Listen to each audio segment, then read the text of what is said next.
This episode is sponsored by Incogni. Listen, guys, I don't know about you, but I get real tired of managing the spam and cold outreach to my contact info. Those annoying emails, phone calls from unknown numbers, wasting our time and valuable attention. Not to mention the bad stuff from data breaches, which are rising every year.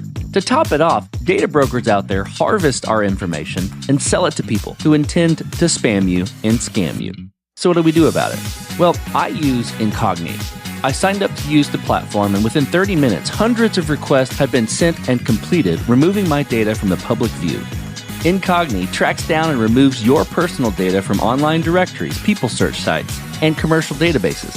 The process is fully automated for the hundreds of known data brokers who sell our data without consent. Got a site that they don't auto-hit? No problem. There's a custom removal feature to take down almost everything that is exposed online. So take it from me and take back your personal data with Incogni. Go to incogni.com/codestory and use code CODESTORY at checkout to get 60% off annual plans. You can also find the link in the episode description. That's incogni.com/codestory, because they can't harm you if they can't find you. The challenge with MVPs, when you're building something that there is a robust market for, and most applications have already authentication, then the MVP needs to be enough scaled so people can start using it. What we've decided is we're going to start with a dual approach, going after B2C and B2Bs, but with a set of functionality that we believed will be enough to start their deployments for new startups and new applications developers to have authentication and authorization. My name is Gilad Shriki. I'm the co-founder of Descope. This is Code Story, a podcast bringing you interviews with tech visionaries. Spent 6 months moonlighting. There's nothing at the back end. Who share what it takes to change an industry. I don't exactly know what to took do next. many goes to get right. Who built the teams that have their back. Company is its The people. teams help each other achieve. I was proud of our team. Keeping scalability top of mind. All that infrastructure was a Yes, pain. we've been fighting it as we grow. Total waste of time. The stories you don't read in the headlines. It's not an easy thing to achieve, mind Took it you. off the shelf and dusted it off and tried it again. To ride the ups and downs of the startup life. You need to really It's want it. not just about technology. All this and more on Code Story. I'm your host, Noah Laphart, and today how Gilad Shriki is helping you drag and drop your customer authentication and identity management. This episode is sponsored by NordProtect. In a world where data breaches are on the rise and identity theft is becoming more common, you have to take steps to protect yourself. NordProtect offers you everything you need to keep your identity safe, all in one easy place. It's built to help you safeguard your identity with advanced automation that works 24/7 on your behalf. Things like dark web monitoring, credit monitoring, security alerts, and more. And if the worst should occur, the platform walks alongside you for identity restoration. NordProtect plans come with financial coverage across a wide range of threats, from identity theft to online fraud and scams, so you are covered when it matters most. Get an exclusive 5% discount on NordProtect plans. Go to nordprotect.com/codestory and use the code CODESTORY at checkout. You can also find the link in the episode notes. That's nordprotect.com/codestory.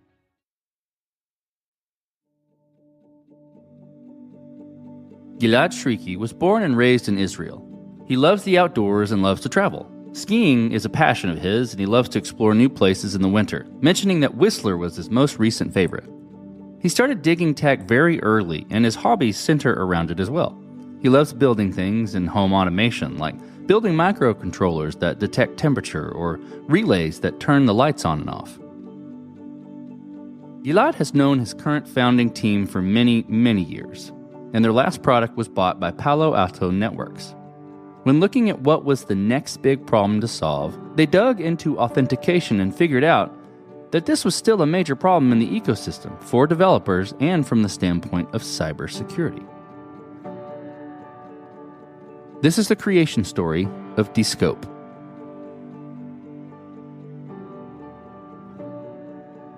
Descope is an authentication and authorization platform for web and app developers. The concept is to create a platform and a service to allow app developers to easily handle authentication and authorization to their applications. So instead of coding and building their own mechanisms, use our service. We also do what's called customer identity and access management, so broadening the whole concept of managing identities of users for enterprises. For example, if you have a product, but also ticketing systems and learning management systems that each one of your end users have identities in, the idea is to unify them into a simplified user experience for those end users. It's a platform for the developers, obviously, and the IT teams. As a team, we actually go way back. So some of the founders know each other for decades. Our CEO, Slavik Markovic, and I met in 1997. We know each other since then. Our last startup together, Demisto, was acquired by Palo Alto Networks. And after spending some time with Palo Alto Networks, we all decided that it's time to move on and build our next thing. We looked at authentication as one of the challenges that really impact cybersecurity and the whole security ecosystem. Namely, passwords are still being used in a lot of places. We also had a lot of experience building authentication mechanisms in our past companies. So we knew this is a challenge for app developers. This is a challenge for the ecosystem of cybersecurity. And there is a lot to disrupt here from that perspective. And when we left Palo Alto Networks, we decided to take on this big challenge of actually disrupting this whole ecosystem and bringing something to the market that will be both easier to use, but also super secure and super strong and robust. Let's dive into the MVP, so that first version of the product you built. How long did it take to build, and what sort of tools were used to bring it to life? MVPs are very important to focus the team on something you can start going to market. The challenge with MVPs, when you're building something that there is a robust market for, and most applications have already authentication, then the MVP needs to be enough scaled so people can start using it. What we've decided is we're going to start with a dual approach going after B2C and B2Bs, but with a set of functionality that we believed will be enough to start their deployments for new startups and new applications developers to have authentication and authorization. Early on, we decided we need to be fast. So we decided to use whatever ready-made it out there. So using AWS as our cloud providers, but Cloudflare as some of our content delivery systems, and software as a service where we could, like databases, Kubernetes, log management. So we really went the approach of we want to be fast and scalable. So we're going to use the best in breed tools out there instead of building it ourselves. So we've been doing that. We launched our first version less than a year after we started, and we've been at it since then. The idea of buying ready-made and best of breed really helps us expedite that process. Let's dive into maybe a decision or two you had to make in the early days when you were building that MVP, around tech debt or feature cut, or I hear you talking about approaching it by using the best out there as far as vendors and integration things. Tell me about some of those decisions you had to work through and how you coped with them. One decision is obviously the MVP content. We early on had the discussion whether we want to focus on B2C applications or B2B applications or a mix. Each area has its pros and cons, but when we looked on the broader view, we decided actually to have a dual approach. Now, we had the resources to do that. Not every startup can do that. We had a pretty large seed funding, so we started with a nice team that can deliver that MVP in a timely manner. But the decision was go in a dual mode approach, B2B and B2C, and have the MVP in each one of them. I think that helped us actually secure a lot of these different markets at the beginning in that perspective. Now, another decision, like I said, the building of mechanisms versus using ready-made was a big decision for us in order to be faster, in order to utilize our resources in the area that we needed. So directed to the MVP rather than building log systems or building mechanisms to maintain our Kubernetes. So I think in general, and again, we had the luxury of having those decisions because we had the fund to do that, the funding. Sometimes it might not be the case for other startups. That's where we went to. So then you've got your MVP, it's working. You have, made those decisions, you're progressing forward and you're getting some traction. How did you mature and progress the product? And I think to wrap that in a box a little bit, what I'm looking for is how'd you build your roadmap? And how did you go about deciding, okay, this is the next most important thing to build or to address with Descope? We are very open to feedback. So we interviewed a lot of companies, a lot of developers, I think over 150 customers before we even started the code. And the second piece is that we are obsessed about feedback from customers specifically. Along the way, we built our MVP roadmap, we started developing it, we launched it, and we actually secured, I think, a handful of design partners. And we use those design partners to actually validate and improve our roadmap. And we looked on what the market is doing, what our design partners are needing, and every call with a prospect, every call with a developer, every call from a conference that we went to was basically recorded, was analyzed, and was put into the roadmap in some capacity. This helped us understand where the market wants to go, where the market needs to be at, and that helped us create the roadmap. We do have great product managers that look on to any customer engagement, but also any market directions. Obviously, this field is now buzzing with passkeys. We are part of the passkeys work groups at FIDO. We're looking, we're listening. Every little conversation counts, and this comes into a big kind of like mechanism of prioritization and decision-based, and then eventually that produces our roadmap. Okay, so I hear you saying we. Tell me about how you built your team, and what did you look for in those people to indicate that they are the winning horses to join you?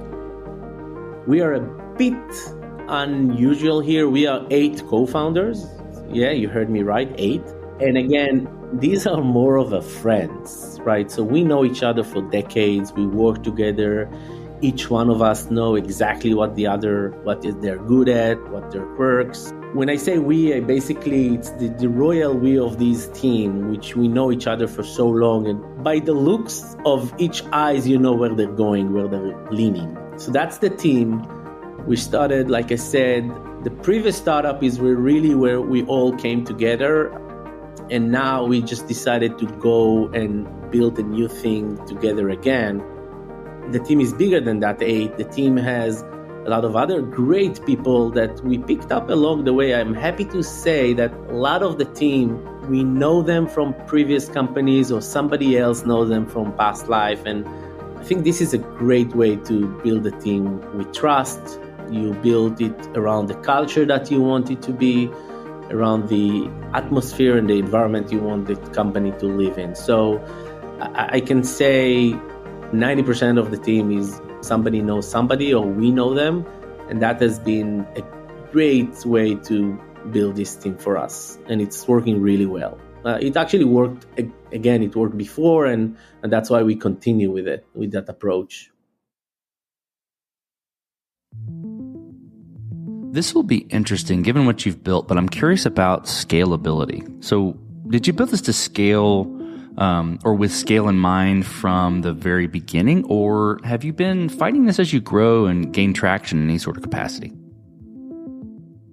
So any other company, my answer would be different. But here, we actually built it to scale day one. And the importance of authentication for apps is so critical that early on we said there are few areas we're not going to compromise in order to gain speed here. One is security, the other is scalability. And these areas are really core to the design. Now, there are other areas we said are very important: documentation, being developer friendly, have this customer first mentality. And all of these are part of our design considerations and factors. But yes, security and accessibility and availability, scalability, redundancy are all at the core of day one design. Without that, it's very hard to secure the critical customers. Because think about it, we are in the forefront of their applications. We ask them to trust us. If we're down, they're down. So that day one, full on high availability, no single point of failure, redundancy and scalability are in the core of the design. So as you step out on the balcony and you look across all that you've built, what are you most proud of? A lot. The mentality of this team, the customer obsession, the ability to create something that is self-served is something that was like a challenge for us that we took on this concept. And I'm happy to be very proud of managing that. Our previous company was an enterprise sale, large customer success team, large sales team, small documentation team, very high touch deployments. When you're coming and selling to developers like we're trying to do, it's very important that the mechanism is all geared around self-service, great documentations, a lot of sample code, a lot of examples, things like that. And early on, I said, that's going to be a challenge. We've never done that. And now when I look and say, hey, you know what? We have a lot of developers joining the product, starting a project, launching a system without even talking to us. And that's I'm super proud of. The team has created something that it was not in our comfort zone, but we actually looked and we learned a lot. We looked at other companies that does that. We talked with chief customer officers of Twilio and other big companies that did that. And I'm happy to be proud of saying, yeah, we actually managed very well in that challenge that we had less experience of. So I'm happy it was a focus for us, and I'm happy we're successful at that. Let's flip the script a little bit. Tell me about a mistake you made and how you and your team responded to it. We are quite young, but one of the mistakes that I try to avoid, and it's always happening, is prioritizing things to the development team or product management team without really understanding the context or without really securing or qualifying the customer request. In the previous company, it was a little bit more apparent because we dealt with like global 2000 customers. Here, yes, there was a couple of times where we saw a request for a customer, we prioritized it, but then eventually customer didn't need it or use that. Obviously, there is an alternative cost where you're prioritizing something that is not used, and what did you deprioritize to get it in?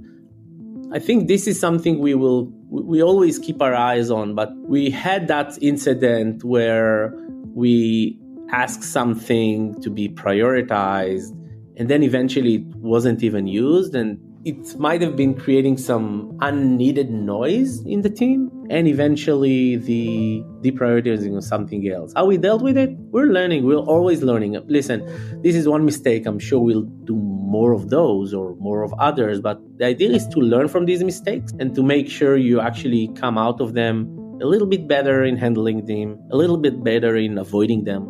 That's the most important piece.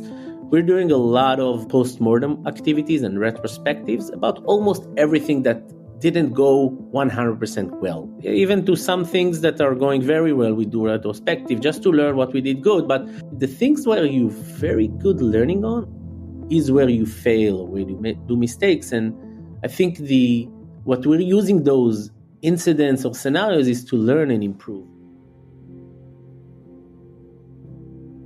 This will be fun to ask. Tell me what the future looks like for Descope, the product, and for your team.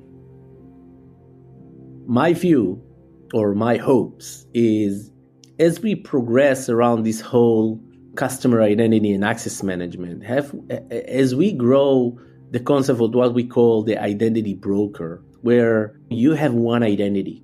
When you have one identity, it's very easy for you to understand your profile, but it's also very easy for the company that you are using or the service that you are using to understand who you are and to give you a better service.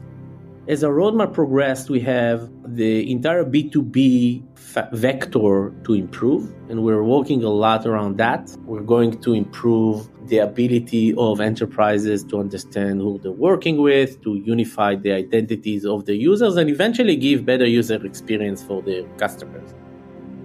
For the B2C parts is we're pushing very hard on passkeys because we believe it's the best of both worlds, security and user experience. We already support passkeys. We are creating a lot of enablement, a lot of education for the field for app developers to use them. The whole concept of onboarding an end user to the application to create a very robust user experience and simple user experience for those, that's a major view for us because that will actually improve how applications handle their user's identity and their user's journey into the application.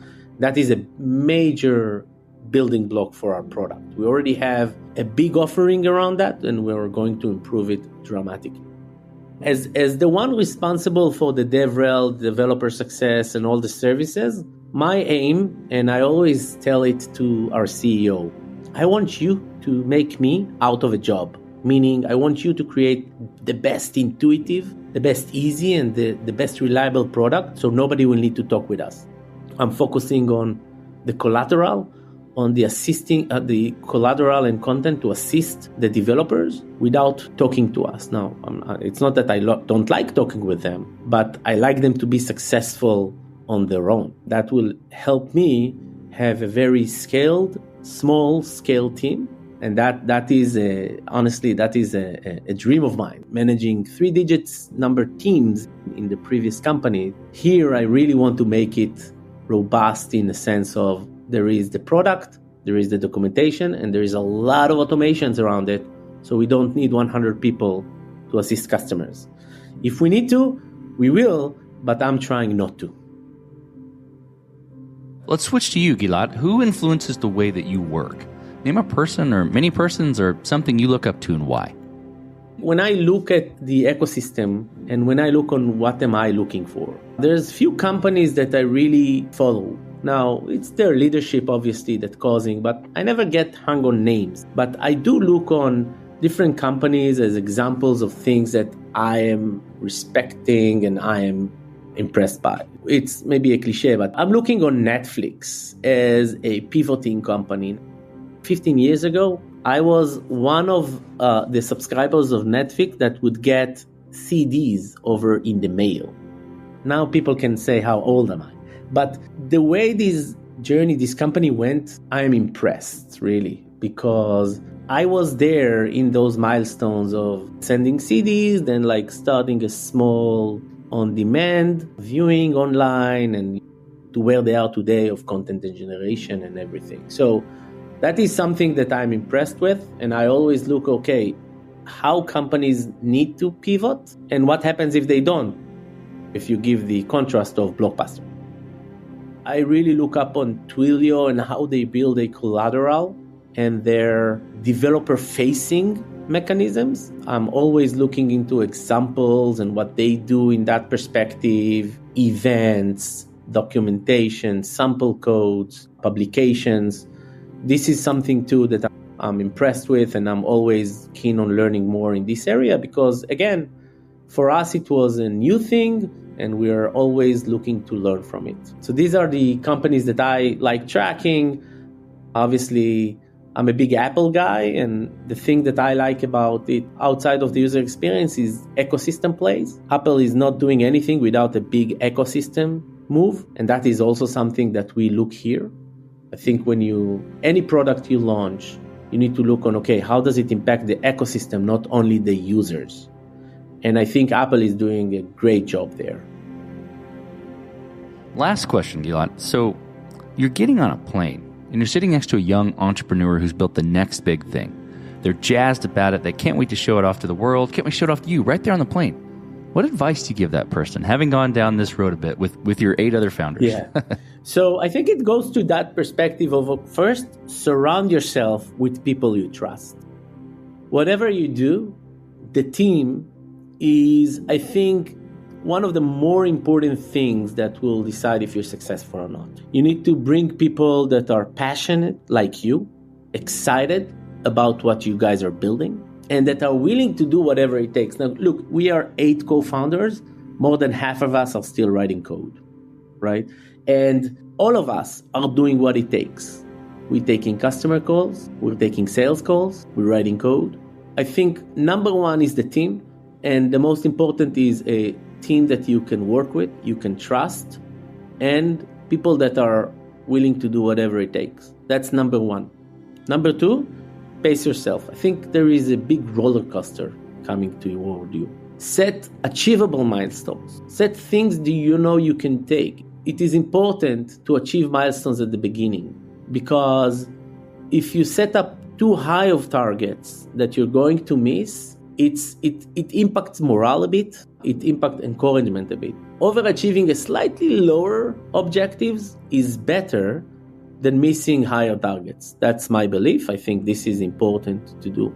And then number 3 is keep customers at the center. Think about the customers, get feedback. I've seen a lot of founders very excited about what they're building, and they just said, hey, I'm building this, and missed a lot of feedback from the market. So the number 3 recommendation would be listen to the customers, listen to your market, and understand the value that you are bringing. Value is a key word in this world. You need to bring value, you need to solve problems. If you're not doing any of those, it's going to be very hard. So understand the value you're bringing, understand the problems you're solving, keep customers in the center of what you're doing and the day-to-day operations. It's okay to do things that won't scale, depending on what you're building. It's okay to move fast, but again, look at the customers and what you're solving for them. That's fantastic advice, all 3 of them. Well, Gilad, thank you for being on the show today. Thank you for telling the creation story of Descope. Thank you. Thank you for having me. It's been a pleasure. And this concludes another chapter of Code Story. Code Story is hosted and produced by Noah Labhart. Be sure to subscribe on Apple Podcasts, Spotify, or the podcasting app of your choice. And when you get a chance, leave us a review. Both things help us out tremendously. And thanks again for listening.